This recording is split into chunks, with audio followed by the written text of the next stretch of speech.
story of Hosea and Gomer is a fascinating tale found in the Old Testament. And the entirety of the story is pretty much summed up in 3 concise chapters in the book of Hosea. And it's anything but a short and sweet story. In fact, it's the exact opposite.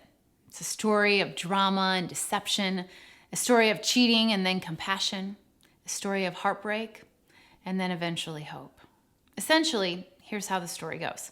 And this is directly from the book of Hosea, chapter 1, verse 2. When the Lord began to speak through Hosea, the Lord said to him, "Go, take to yourself an adulterous wife and children of unfaithfulness, because the land is guilty of the vilest adultery in departing from the Lord." I mean, what a way to start a conversation. And can you imagine? "Hi, Hosea. Yeah, it's me, God. I got some good news and some bad news. First, the good news. I'd like you to get married. And the bad news, I'd like you to marry a prostitute." Can you imagine? And this is the amazing thing. Hosea did what God asked of him. And he found Gomer, who was in fact a prostitute, and he married her. And they had 3 children together. And each child was given a specific name by God, and each of the names served as a symbol of some aspect of Israel's relationship with God. The first child was a son named Jezreel. And Jezreel was actually a city which was located in the heart of Israel. And it was in Jezreel that much of the evil associated with Israel's history originated. The word Jezreel actually means that God scatters. And this child was a reminder of God's anger over Israel's wicked ways, and it was a sober picture of the vengeance of God. The second child, who was a daughter, was given a name that meant to have no pity or no mercy. And this name was a symbol and a picture of the unending idol worship that Israel continued to commit. God named this child No Mercy because his mercy and grace continued to be abused by the Israelites. And then a third child, a son, was given a name that meant Not Mine or Nobody. And this name actually seems to have significance both to Hosea's marriage and to Israel's relationship to God. And we don't know exactly the circumstances of how the truth about this child was discovered, but it appears that somehow Hosea came to the realization that this child was not his. And we can well imagine how devastated Hosea felt. And this, of course, also has some pretty prophetic symbolism in that just as Gomer birthed a child from another man, so Israel continued to raise its children to worship idols instead of the one true God. And this name is a picture of God wanting at times to disown Israel. So you have Hosea, who marries a prostitute, and they have 3 very specifically named children.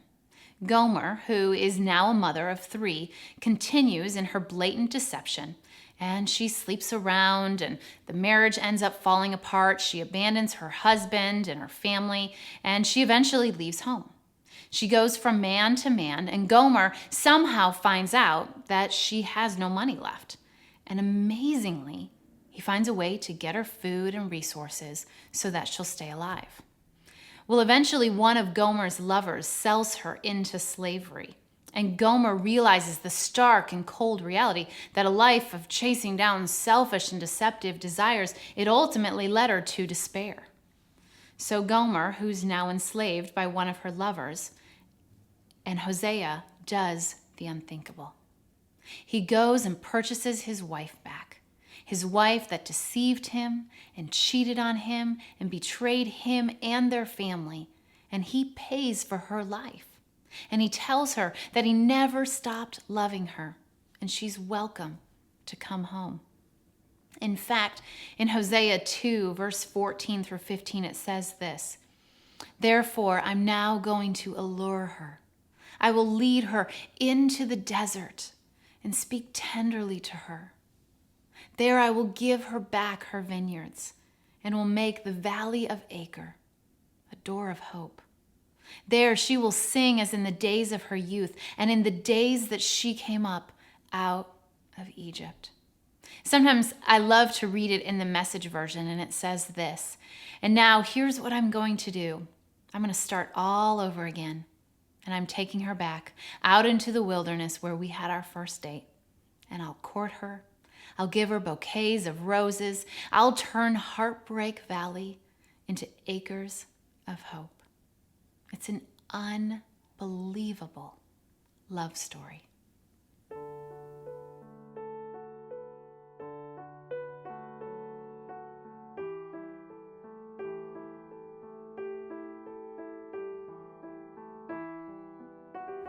My husband and I were starting to pull away from each other. I don't know, I just thought he was very bullheaded, and I thought, well, I'll just be stubborn like you and I won't talk to you either. So we went on like that, and we would be holding back and not talking to each other, and when we did talk, we would be arguing. I was the most miserable, and everybody was miserable with me. I know my kids were like, they wouldn't even talk to me anymore. And I realized that I always had to have control of everything. I started getting sick in 2004. I didn't feel well, so I went to a specialist, and I was diagnosed with stage 4 ovarian cancer. You read it, and it's like, oh, yeah, this is a big one. My husband was with me at the doctor's office that time. We both just looked at each other, and it's like we could tell we weren't really living the way we should have been living. And all our arguing is just like all of a sudden stopped. And we leaned on God at that time. I was in the hospital for 40 days. And my husband, who I thought didn't love me at the time, he stood by my side the whole time. He'd barely go home. Well, I lost all my control. It was something I couldn't fix. Nobody's going to be able to fix this but God. And in the process, God fixed a lot of other things. I could feel the love from all my family. I can see that through this all, God is my strength. He's my only strength. I had, 2 years of treatments now. It's like the doctors are just treating these numbers, and I'm just like to the point where God is going to be my healer, and I'm giving it to Him. And I will be healed.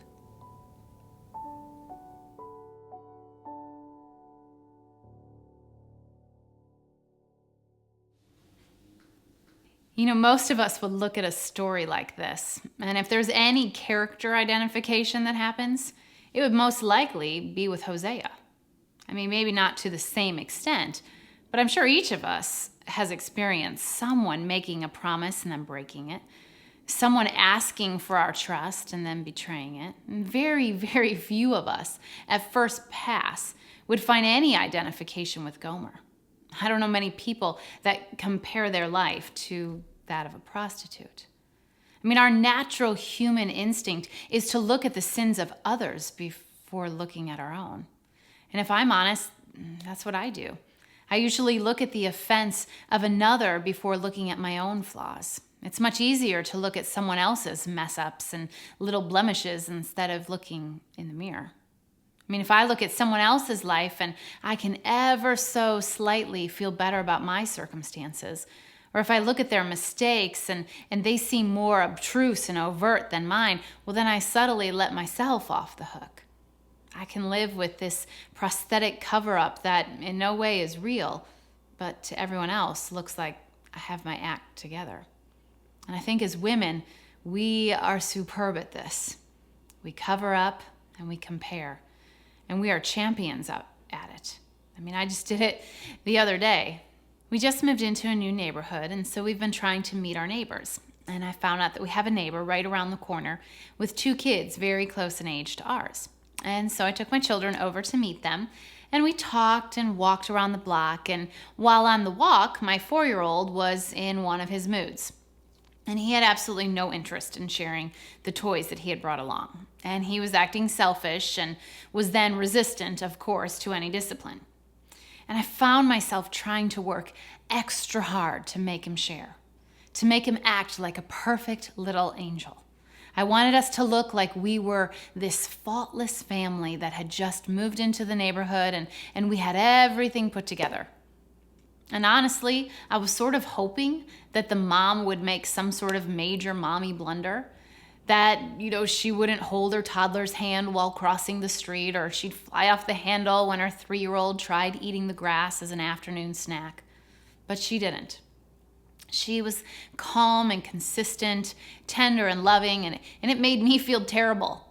I didn't want the truth to come out that we were all a bit tired and somewhat out of sorts from the move, that we were missing our home and life that we had just left, that we were needy and desperate to find some new friends, that many days I actually am impatient and inconsistent, and I just wanted to look perfectly put together.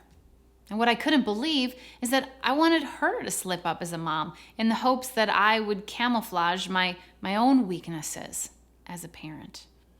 And I'm pretty sure that this isn't just an issue that moms struggle with. I think it's an issue that women struggle with. We don't ever want our flaws to be found out. We want to keep them hidden. We don't want other women to know that we're insecure, or we don't want other women to know that we appear to have our act together, but really we don't. We want our relationships to be perfect. We want life to always have order and consistency. We want to know the plan, and if we don't, we at least want to act like we do. And in these ways and so many others, that's what actually makes us more like Gomer in this story.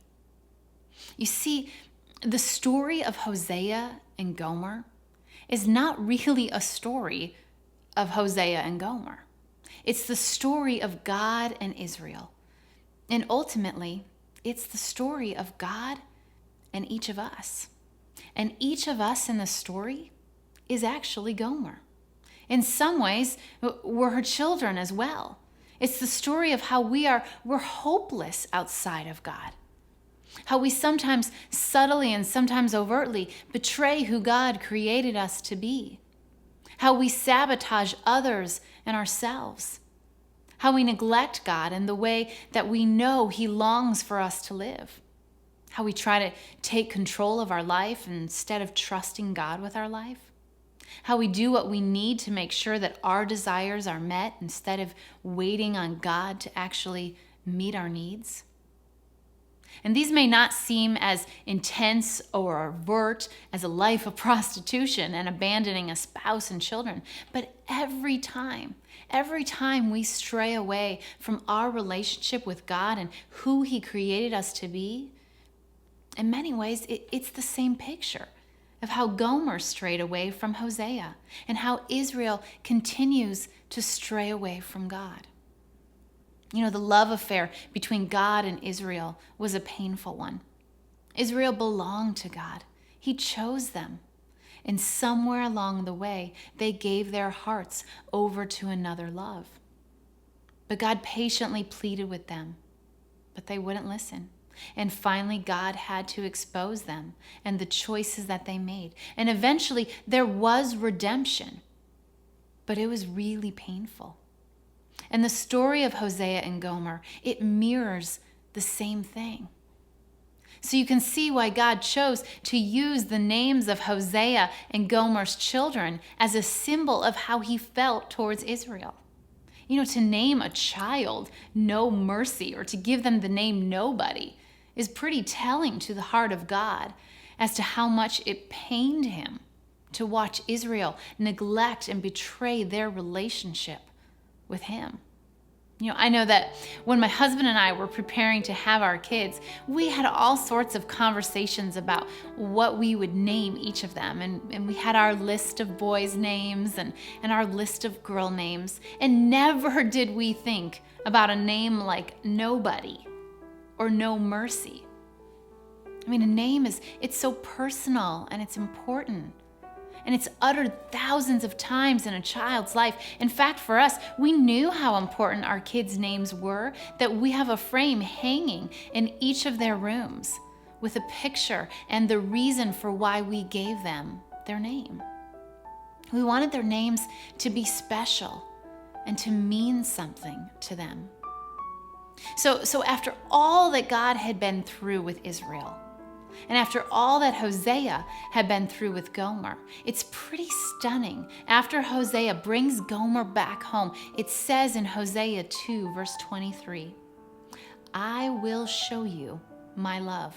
To the one I called, not my loved one, I will say to those called, not my people, you are my people. And they will say, you are my God. God even brought redemption to Hosea and Gomer's children. He changed their names. And that's why I love this story and the hope that it offers, even in the midst of such heartbreak. God never, ever, ever stops loving us. He can't. He never stops pursuing us. He never stops wanting a relationship with us. And this is good news. Because many of us, we're much like Gomer. I know I can be. I can stray so quickly. I can lose focus. I can worry. I can wonder if God will come through. I can put my hope in a circumstance instead of in God. Maybe you've done the same thing. Maybe it seemed that you took your eyes off of Him for only a moment. But then that moment turned into an hour. An hour into days, and now it's weeks and months and perhaps even years. And you used to hear His voice calling you back, but now all you hear is a deafening silence. And it feels like you pray, but there's no answer. You confess your sins, but you feel no release from the burden. And you worry that somehow maybe you've wandered so far away or done something so terribly wrong that you can never get home again. And no matter what you might have done, no matter how long it's been since you walked away from God, no matter how far you may have wandered from His presence, no matter what you may have said to Him in your anger, frustration, or disappointment, the truth is that God has never, ever stopped loving you, and He will never give up on you. And Gomer had to be willing to come back home. She had to look in the mirror, and she had to see that she had wandered far from Hosea, that she had caused pain. But in some ways, she could not be the one to fix all the pain. Only God could do that. So I'm sure you have probably never spent time thinking that you are anything like a prostitute. But maybe that might be the very best thing you can do, because it might help you see that you need to come back home, because it's never too late with God.